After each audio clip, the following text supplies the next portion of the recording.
नमस्कार दोस्तों ज्योतिष और पौराणिक ग्रंथों में युग का मान अलग अलग है। पौराणिक ग्रंथों के अनुसार 4 युग होते हैं, सत, त्रेता, द्वापर और कली। कहते हैं कि कलयुग में पाप अपने चरम पर होगा। वर्तमान में कलिकाल अर्थात कलयुग चल रहा है। ग्रंथों में इस युग में क्या क्या होगा या क्या घटेगा यह स्पष्ट लिखा गया है। यह भी है कि इस युग में जब कहीं भी प्रलय होगा तो सिर्फ हरि कीर्तन ही उसे बचाएगा। तो आइए जानते हैं कि कलयुग में सावधान क्यों रहें। दोस्तों, सतयुग में प्रतीकात्मक तौर पर धर्म के 4 पैर थे। सतयुग में मनुष्य की लंबाई 32 फीट अर्थात लगभग 21 हाथ बताई गई है। इस युग में पाप की मात्रा 0% होती है और पुण्य की मात्रा 100% होती है। राजा हरिश्चंद्र इसी युग में हुए थे। हरिश्चंद्र ने सत्य के लिए खुद के परिवार और अंत में खुद का बलिदान भी दे दिया था। त्रेता युग में धर्म के 3 पैर थे। इस युग में मनुष्य की लंबाई 21 फीट अर्थात 14 हाथ बताई गई है। इस युग में पाप की मात्रा 25% होती है और पुण्य की मात्रा 75% होती है। इस युग में विष्णु का वामन और राम अवतार हुआ।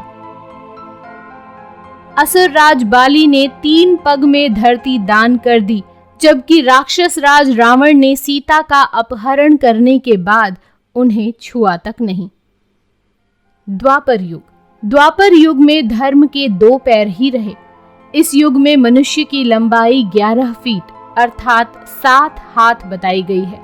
इस युग में पाप की मात्रा 50% होती है, जबकि पुण्य की मात्रा 50% होती है। मतलब यह है कि इस युग में आधे मनुष्य पापी और आधे पुण्यात्मा थे। इसी युग में महाभारत का युद्ध हुआ था।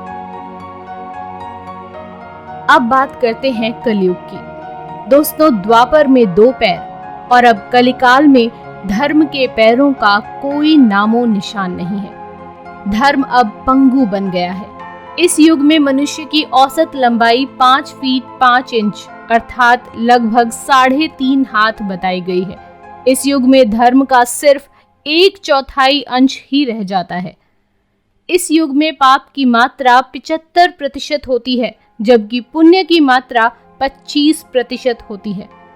लेकिन वर्तमान में देखा जा रहा है कि कलिकाल अपने चरम पर है। यह जो 25% पुण्य की मात्रा बताई गई है, यह अब कहीं भी नजर नहीं आती है। आइए जानते हैं कैसे। कलयुग का वर्णन करते हुए श्री कृष्ण कहते हैं कि कलयुग में ऐसे लोगों का राज्य होगा जो दोनों ओर से शोषण करेंगे, बोलेंगे कुछ और करेंगे कुछ, मन में कुछ और कर्म में कुछ। ऐसे ही लोगों का राज्य होगा। इसी प्रकार कलयुग में ऐसे लोग रहेंगे जो बड़े ज्ञानी और ध्यानी कहलाएंगे। वे ज्ञान की चर्चा तो करेंगे, लेकिन उनके आचरण राक्षसी होंगे। बड़े पंडित और विद्वान कहलाएंगे, किंतु वे यही देखते रहेंगे कि कौन सा मनुष्य मरे और हमारे नाम से संपत्ति या पद कर जाए। कलयुग का मनुष्य शिशुपाल हो जाएगा। कलयुग में बालकों के लिए लोग ममता के कारण इतना करेंगे कि उन्हें अपने विकास का अवसर ही नहीं मिलेगा। मोह माया में ही घर बर्बाद हो जाएगा। किसी का बेटा घर छोड़कर साधु बनेगा तो हजारों व्यक्ति दर्शन करेंगे, किंतु यदि अपना बेटा साधु बनता होगा तो रोएंगे कि मेरे बेटे का क्या होगा। इतनी सारी ममता होगी कि उसे मोह माया और परिवार में ही बांध कर रखेंगे और उसका जीवन वहीं खत्म हो जाएगा। अंत में बेचारा अनाथ होकर मरेगा। कलयुग में धनाढ्य लोग लड़के लड़की के विवाह में, मकान के उत्सव में, छोटे बड़े उत्सवों में तो लाखों रुपए खर्च कर देंगे, परंतु पड़ोस में यदि कोई भूखा प्यासा होगा तो यह नहीं देखेंगे कि उसका पेट भरा है या नहीं। उनका अपना ही सगा भूख से मर जाएगा और वे देखते रहेंगे।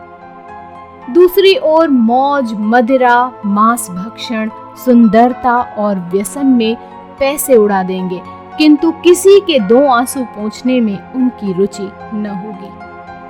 कलयुग में मानव का मन नीचे गिरेगा, उसका जीवन पतित होगा। यह पतित जीवन धन की शिलाओं से नहीं रुकेगा, न ही सत्ता के वृक्षों से रुकेगा, किंतु हरि नाम के एक छोटे से पौधे से, हरि कीर्तन के एक छोटे से पौधे से मनुष्य जीवन का पतन होना रुक जाएगा।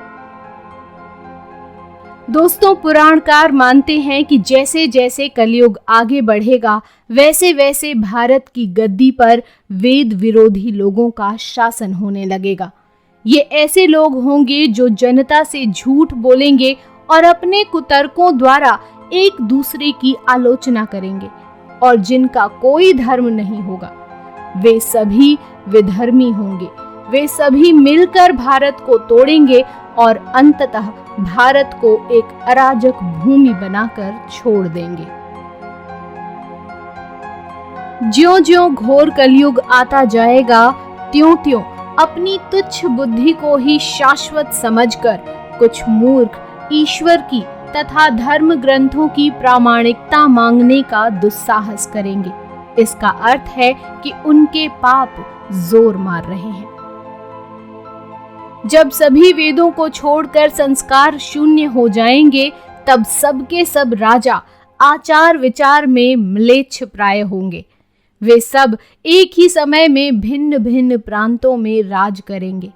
ये दुष्ट लोग स्त्री, बच्चों, गौओं और ब्राह्मणों को मारने में भी नहीं हिचकेंगे। दूसरे की स्त्री और धन हथिया लेने में ये सदा उत्सुक रहेंगे। ना तो इन्हें बढ़ते देर लगेगी और ना ही घटते। इनकी शक्ति और आयु थोड़ी होगी। राजा के वेश में ये मलेच्छ ही होंगे। वे लूट खसोट कर अपनी प्रजा का खून चूसेंगे। जब ऐसा शासन होगा तो देश की प्रजा में भी वैसा ही स्वभाव, आचरण, भाषण की वृद्धि हो जाएगी। राजा लोग तो उनका शोषण करेंगे ही, आपस में वे भी एक दूसरे को उत्पीड़ित करेंगे और अंततः सबके सब नष्ट हो जाएंगे। भविष्योत्तर पुराण अनुसार ब्रह्मा जी ने कहा है, हे नारद, भयंकर कलयुग के आने पर मनुष्य का आचरण दुष्ट हो जाएगा और योगी भी दुष्ट चित्त वाले होंगे। संसार में परस्पर विरोध फैल जाएगा। द्विज दुष्ट कर्म करने वाले होंगे और विशेषकर राजाओं में चरित्रहीनता आ जाएगी। देश देश और गांव गांव में कष्ट बढ़ जाएंगे। संत जन दुखी होंगे। अपने धर्म को छोड़कर लोग दूसरे धर्म का आश्रय लेंगे। देवताओं का देवत्व भी नष्ट हो जाएगा और उनका आशीर्वाद भी नहीं रहेगा। मनुष्यों की बुद्धि धर्म से विपरीत हो जाएगी और पृथ्वी पर मलेच्छों के राज्य का विस्तार हो जाएगा। महर्षि व्यास जी के अनुसार कलयुग में वेदों का पालन कोई नहीं करेगा। कलयुग में विवाह को धर्म नहीं माना जाएगा। शिष्य गुरु के अधीन नहीं रहेंगे। पुत्र भी अपने धर्म का पालन नहीं करेंगे। कोई किसी कुल में पैदा ही क्यों ना हुआ हो, जो बलवान होगा वही कलयुग में सबका स्वामी होगा। सभी वर्णों के लोग कन्या बेचकर निर्वाह करेंगे। कलयुग में जो भी किसी का वचन होगा वही शास्त्र माना जाएगा। कलयुग में थोड़े से धन से मनुष्यों में बड़ा घमंड होगा। स्त्रियों को अपने केशों पर ही रूपवती होने का गर्व होगा। कलयुग में स्त्रियां धनहीन पति को त्याग देंगी। उस समय धनवान पुरुष ही स्त्रियों का स्वामी होगा। जो अधिक देगा उसे ही मनुष्य अपना स्वामी मानेंगे। उस समय लोग प्रभुता के ही कारण संबंध रखेंगे। द्रव्य राशि घर बनाने में ही समाप्त हो जाएगी। इससे दान पुण्य के काम नहीं होंगे और बुद्धि धन के संग्रह में ही लगी रहेगी। सारा धन उपभोग में ही समाप्त हो जाएगा। कलयुग की स्त्रियां अपनी इच्छा के अनुसार आचरण करेंगी। हाव भाव विलास में ही उनका मन लगा रहेगा। अन्याय से धन पैदा करने वाले पुरुषों में उनकी आसक्ति होगी। कलयुग में सब लोग सदा सबके लिए समानता का दावा करेंगे, परंतु ऐसा कुछ नहीं होगा। कलयुग की प्रजा बाढ़ और सूखे के भय से व्याकुल रहेगी। सबके नेत्र आकाश की ओर लगे रहेंगे। वर्षा न होने से मनुष्य तपस्वी लोगों की तरह फल, मूल व पत्ते खाकर और कितने ही आत्मघात कर लेंगे। सब लोग हमेशा किसी न किसी कलेशों से घिरे ही रहेंगे। किसी किसी को थोड़ा सुख भी मिल जाएगा। सब लोग बिना स्नान करे ही भोजन करेंगे। देव पूजा, अतिथि सत्कार, श्राद्ध और तर्पण की क्रिया कोई नहीं करेगा। कलयुग की स्त्रियां लोभी, नाटी, अधिक खाने वाली और मंद भाग्य वाली होंगी। गुरुजनों और पति की आज्ञा का पालन नहीं करेंगी तथा पर्दे के भीतर भी नहीं रहेंगी। अपना ही पेट पालेंगी, क्रोध में भरी रहेंगी, असत्य और कटु वचन बोलेंगी। इतना ही नहीं, वे दुराचारी पुरुषों से मिलने की अभिलाषा करेंगी। कलयुग के अंत के समय बड़े बड़े भयंकर युद्ध होंगे। भारी वर्षा, प्रचंड आंधी और जोरों की गर्मी पड़ेगी। मनुष्य की औसत आयु 20 वर्ष ही रह जाएगी। 5 वर्ष की उम्र में स्त्री गर्भवती हो जाया करेगी। 16 वर्ष में लोग वृद्ध हो जाएंगे और 20 वर्ष में मृत्यु को प्राप्त हो जाएंगे। इंसान का शरीर घटकर बौना हो जाएगा। कली के प्रभाव से प्राणियों के शरीर छोटे छोटे, क्षीण और रोगग्रस्त होने लगेंगे।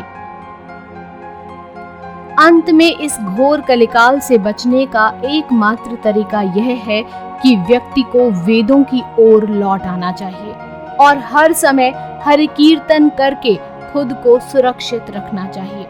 जो व्यक्ति धर्म से विमुख होकर रहेगा वह कहीं भी कभी भी अकाल मौत को प्राप्त होगा या हर समय दुखी और संकटों से ही घिरा रहेगा। दोस्तों, आज की इस वीडियो का समापन यहीं करते हैं। उम्मीद करते हैं यह वीडियो संपूर्ण मानव जाति के लिए बहुत उपयोगी सिद्ध होगी। आपसे फिर मुलाकात होगी ऐसी ही एक अन्य वीडियो के साथ। तब तक के लिए धन्यवाद।